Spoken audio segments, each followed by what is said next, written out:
Sometimes you have to be disappointed or disgusted enough with the result that, that you're going to do whatever it takes to change, for a game. And we're able to do that tonight. Now the next challenge will be, can we do it again and find consistency? Sometimes it's a matter of just changing the karma of the game by doing things harder, doing things tougher, and committing to the dirty work and committing to that for 48 minutes.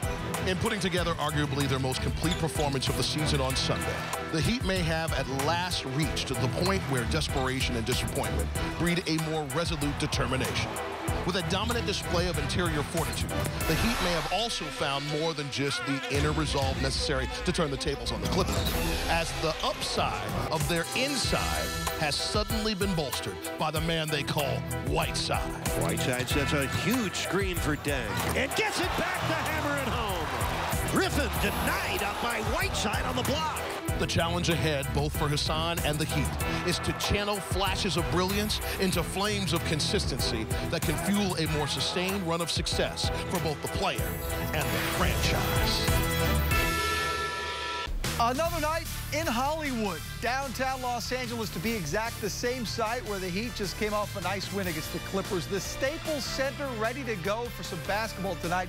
Can the Heat find some consistency and win 2 straight games? It's the Miami Heat visiting the Los Angeles Lakers right here on Sunsports. And in the land of stars, John, look who the biggest star is right now. There he is, Mr. Whiteside. Talk of the league right now. Hassan Whiteside, as we know, Chris Bosh, pretty good superstar himself, multiple-time All-Star, 34 points the other day in that win against the Clippers. D. Wade as well, one of the best in the league, and they'll have to combat a Lakers team that... A beautiful Tuesday evening to end what has been a very pleasant stay for the Heat here in Los Angeles.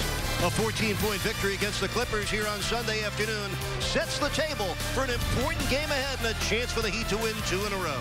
It's the Heat and the Lakers here at Staples Center along Sunsports, proudly presented by AT&T Uverse. And welcome back to Los Angeles. And that 18-0 run to start the game, it came down to the fourth quarter, John. Yeah, the fourth quarter finish was a lot closer than we all thought.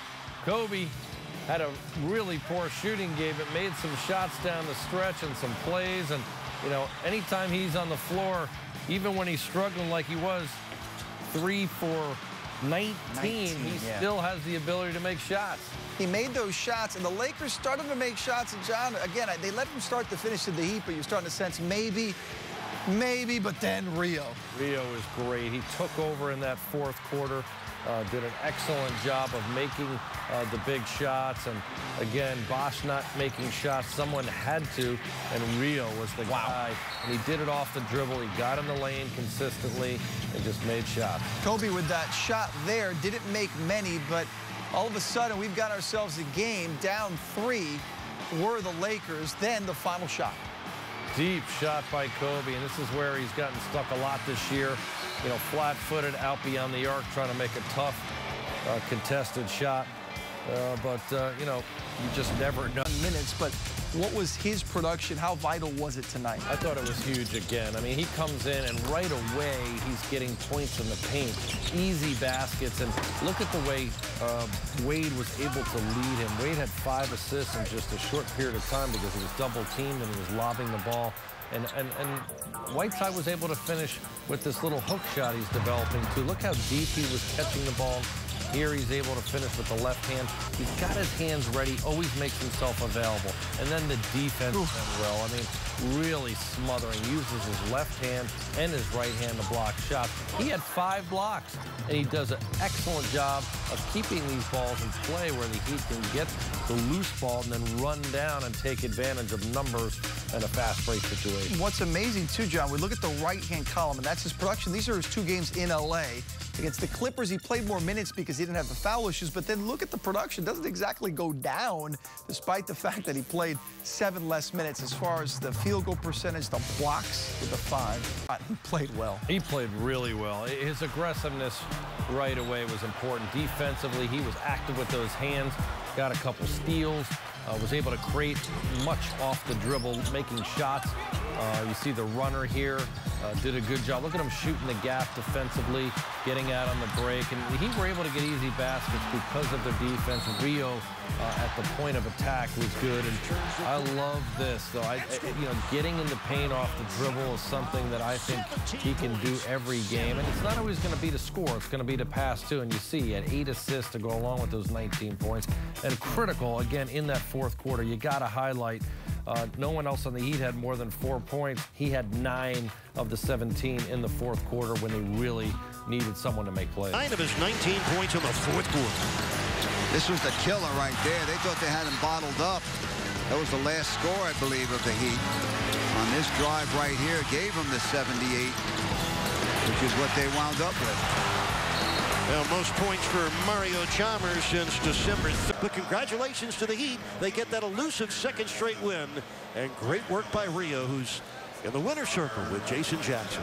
Eric, thank you very much. You have already done this season. Step in a spot when Dwayne Wade's not available to go. You guys talk about it all the time. Next man up. You were already out there. You're just next man over. How did you change your mentality? You know, I just try to be a little bit more aggressive. You know, I feel like I've been lackluster, not playing to my capability the last couple of weeks, so I just try to come out here and change it up. Rio, you have not won back-to-back games for nearly 2 months.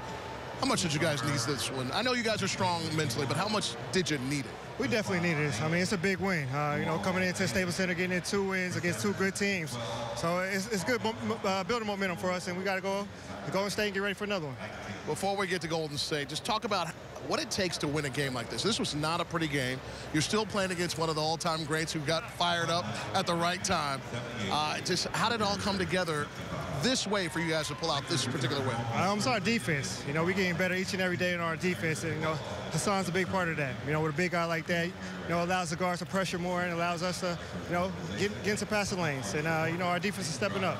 We appreciate it. Off to Oakland like you demand. Yes, sir. All right. Mario Chalmers, helpful in victory, stepping up and filling the spot provided by Dwayne Wade's bad hammy.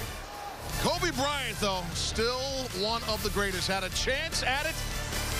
It takes a lot to take him. It takes more to make him. This time, Kobe did not. 78-75. Heat win. We're coming back here on Sunsports. Tonight from Los Angeles, the Heat win that second straight, 78-75. If you'd like to catch the game again tonight, you're still up. Don't have to stay up much longer. 2:30 a.m. is the re-air, and then tomorrow at noon as we replay all of tonight's action presented by your South Florida Honda dealers. This has been a presentation of Sunsports, your exclusive home for Miami Heat basketball. My partner, John Crotty, the one and only Jason Jackson, the great broadcast team of Eric Reed and the coach, Tony Fiorentino. I'm Will Mansell saying thanks so much for watching. We leave you tonight with the final take.